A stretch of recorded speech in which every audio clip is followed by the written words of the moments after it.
testimoni apa yang saya alami sendiri. Jadi tahun 2021 saya itu mau ke Jombang, Tebu Ireng, nengok anak saya karena nyantri di sana. Sampai di Semarang saya dicegah sama teman saya di Semarang, namanya Agung, tapi saya biasa manggil Tisen, itu teman kuliah saya. Terus ternyata si Agung tadi yang dulu teman kuliah saya sekarang jadi juru kunci makam, namanya Raden Tumenggung siapa, terkenal makam Mbah Dipok di Semarang, di Kampung Petempen. Monggo saged dipun pirsani teng Facebook, teng YouTube wonten. Terus saya karena tahun 2021 belum rame, saya ziarah di makam itu. Habis itu saya ke Jombang, 3 bulan setelah itu teman saya tiba-tiba jatuh sakit dan akhirnya 2 minggu kemudian meninggal. Teman saya itu. Tetapi beberapa hal yang dapat saya sampaikan di sini, waktu saya ketemu dengan teman saya itu, hampir tiap tahun teman saya itu setor hasil infak makam itu ke Abah Lutfi bin Yahya Pekalongan. Itu hampir tiap tahun, dan itu kata teman saya itu minimal 5 karung hasil infak itu. Nah, dilalah karena teman saya sudah meninggal tahun 2021, itu bulan April, berarti 3 bulan berikutnya sekitar April, Mei, Juni lah beliau meninggal. Terus tahun 2023 kemarin makam Mbah Depok itu ternyata dibongkar. Jadi saya jadi kaget juga waktu itu. Saya ke Semarang ketemu dengan istrinya si teman saya Agung itu. Ternyata karena Agung itu punya syahadah asli dari Habib Lutfi, dan makamnya itu ternyata kosong. Terus itu testimoni pertama. Jadi itu menjadi keyakinan saya dalam mensikapi satu, yang kedua mengambil keputusan saya sama keluarga saya bahwa hakul yakin bahwa Habib itu bukan dzurriyyatur Rasul. Itu pertama. Yang kedua,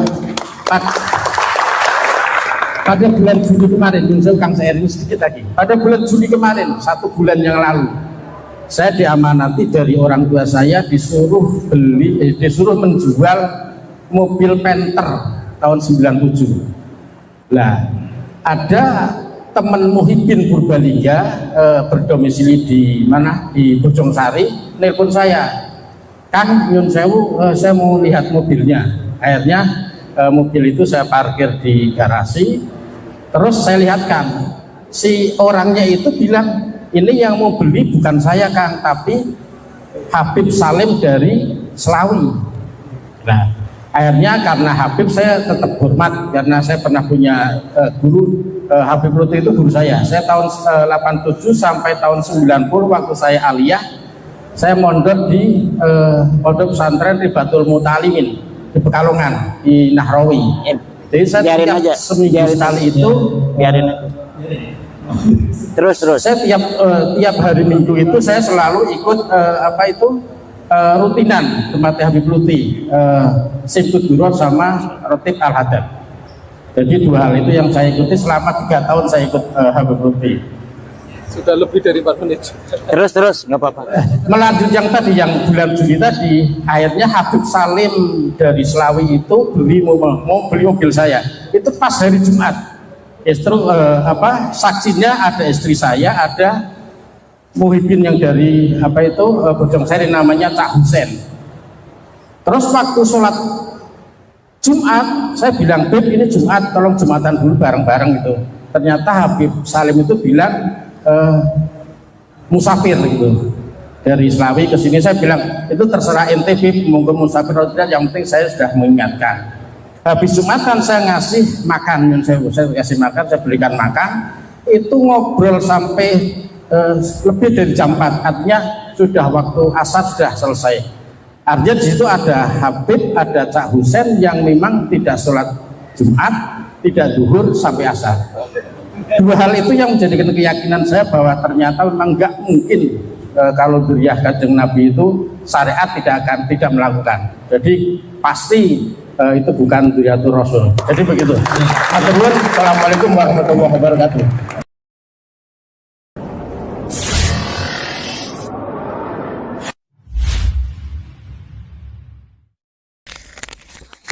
Waalaikumsalam warahmatullahi wabarakatuh. Assalamualaikum warahmatullahi wabarakatuh ya. Ketemu saya kembali dengan channel kesayangan kita Audrey Channel.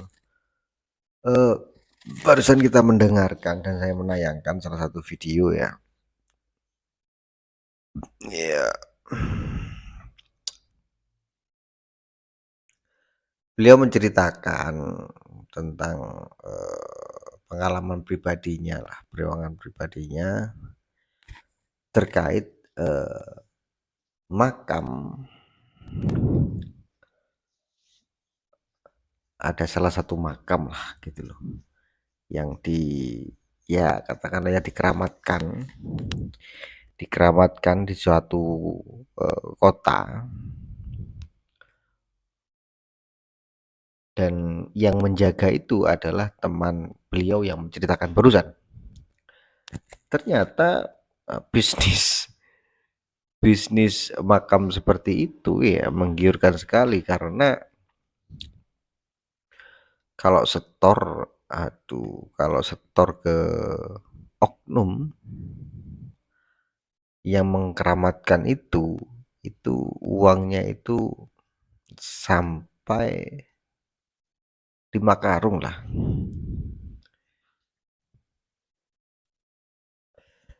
Kita tidak habis pikir ya,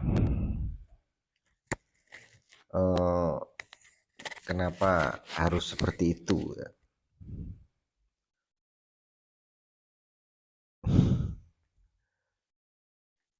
Aduh, saya mau ngomong apa ini?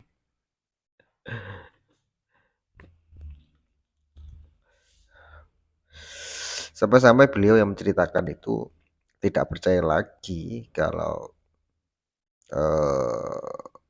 yang mengkeramatkan itu keturunan yang mengaku keturunannya Kanjeng Nabi. Beliau itu tidak mempercayai lagi karena hal-hal yang seperti itu. Coba bayangkan ya, 5 karung uang infak untuk makam, setor ke oknum itu. Wow, itu kalau makam 5 karung. Kalau makamnya itu di satu kota ya, satu kota umpamanya satu.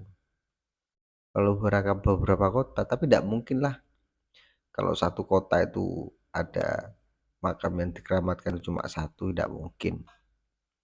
Pasti ada lagi. 5 karung itu uang semua apa godongnya tales itu.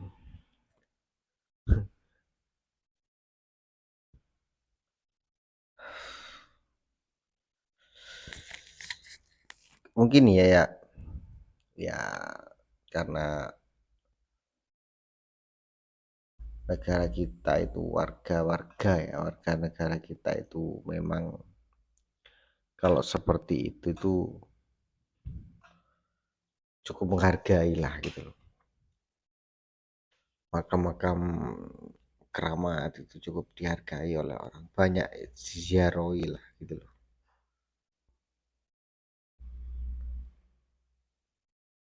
Tapi kan ini kan unsurnya bisnis ya. Ya kasihan kalau orang itu ke sana makamnya itu palsu, apalagi kan barusan sudah menjelaskan setelah yang menjaga itu yang disuruh oleh oknum yang mengkeramatkan itu meninggal dan makamnya dibongkar. Dibongkar, terindikasi bahwasanya makam itu kosong, tidak ada penghuninya. Oh, kok tidak ada penghuninya? Kalau ada penghuninya berarti nang kuburan iku urip ya. Tidak ada jasadnya mungkin ya, bahasanya seperti itu. Wow, bisnis yang sangat menggiurkan. Kalau setor 5 karung itu, aduh, di Momotopo itu satu kota. Kalau ada beberapa kuburan lagi yang 5 karung, satu hari itu dapat berapa karung ya? Ya,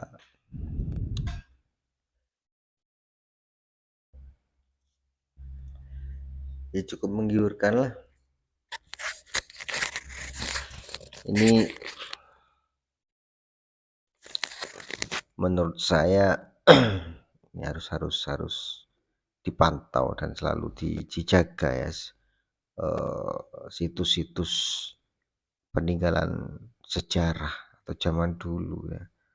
Jangan sampai situs sejarah kita itu dibelokkan. Terus kita kalau dibelokkan nggak punya kenang-kenangan, nggak punya sejarah, ntar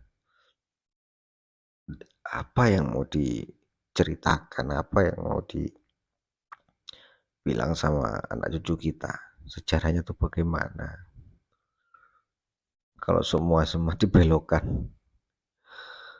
Santri nggak tahu ya, ini menurut saya kalau dilihat dari ramenya di video YouTube terkait pembelokan sejarah, sampai-sampai kemerdekaan juga diklaim bahwasannya milik mereka. Indonesia itu milik Aulia Tarim, diklaim juga seperti itu. Dan ada kemarin makam apa itu, siapa itu ya, kalau tidak salah itu KRI Sumodiningrat, itu juga diklaim oleh mereka gitu. Untung aja dari terahnya Mataram itu turun untuk membersihkan itu semua gitu loh. Untung saja. Jadi ya kita jaga bareng-bareng lah untuk sejarah-sejarah itu, untuk peninggalan sejarah. Oke ya, tanggapi dengan bijak ya. Oke, jangan lupa subscribe, like, komen, dan share, bunyikan notifikasi selanjutnya. Assalamualaikum warahmatullahi wabarakatuh. NKRI harga mati.